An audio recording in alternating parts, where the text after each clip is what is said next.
नमस्कार, मैं बीना कुमारी। आज चर्चा करेंगे अपने पड़ोसी देश बांग्लादेश की। प्रजातंत्र की आड़ में जिस तरह से राष्ट्रवाद का गंदा खेल खेला जा रहा था, जिसका नतीजा आज आप और हम बांग्लादेश में देख रहे हैं। अपने पड़ोसी देश बांग्लादेश की तख्तापलट हो चुका है। शेख हसीना देश छोड़ चुकी है। जरा सोचिए, जिस मुजीबुर रहमान को बंग बंधु कहा जाता है, बांग्लादेश के जनक रहे हैं मुजीबुर रहमान। एक लंबी राजनीतिक एवं सैन्य संघर्ष के बाद बांग्लादेश का गठन करने वाले नेता की मूर्ति तोड़ दी जाती है। आखिर बंग बंधु मुजीबुर रहमान नायक से खलनायक कैसे बन गए? आज सबसे बड़ा सवाल यही है। बंग बंधु के नायक खलनायक बनने के दौर में उनकी खुद की संतान शेख हसीना की क्या भूमिका रही है? क्या शेख हसीना की शासन पद्धति ने उसे देश छोड़ने को मजबूर कर दिया? क्या शेख हसीना के 15 साल से चले आ रहे दमनकारी नीतियों ने बंग बंधु की ख्याति को मिट्टी में मिला दिया? यह एक राजनीतिक विवेचना का विषय है। केवल शेख हसीना ही नहीं, याद कीजिए, इंदिरा गांधी को भी सत्ता से बेदखल छात्रों ने ही किया था। इसलिए तानाशाह सबसे पहले शिक्षण संस्थानों पर अपनी विचारधारा वाले शिक्षकों प्रशासकों की नियुक्ति करते हैं। हर तानाशाह युवाओं छात्रों को यह समझाना चाहते हैं कि उनका फैसला राष्ट्रहित में है। विपक्ष देशद्रोही है। 2009 से बांग्लादेश में छद्म राष्ट्रवाद का जो खेल चल रहा था, वहाँ के युवाओं ने उसका पराक्षेप कर दिया। बांग्लादेश के टीवी चैनल, अखबार हमेशा शेख हसीना की वंदना में लगे रहते थे। विरोधी दल के नेताओं को जेल में डाला जाता रहा है।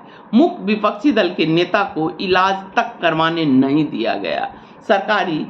सरकारी तंत्र शेख हसीना के इशारों पर काम करने लगे। अदालतें सरकार के अनुसार फैसला करने लगी। चुनाव आयोग शेख हसीना के सामने नतमस्तक हो गए।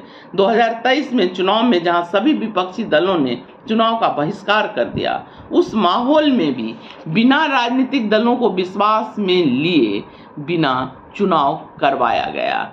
विरोध एवं विरोधी को अमेरिका का एजेंट बताया जा रहा है, जैसे भारत में चीन का एजेंट विपक्षी दलों को बताया जा रहा है। छात्रों को रजाकर कहा जाता है। रजाकर का मतलब गद्दार। बांग्लादेश के आंदोलन ने यह साबित कर दिया है कि छद्म राष्ट्रवाद की आड़ में आप शासन तो कर सकते हैं, पर सब दिन शासन नहीं कर सकते हैं। मीडिया और सरकारी तंत्र द्वारा विकास का झूठा आंकड़ा देकर जनता को कुछ समय के लिए बरगला सकते हैं, पर जनता के आक्रोश का आप सामना नहीं कर सकते हैं।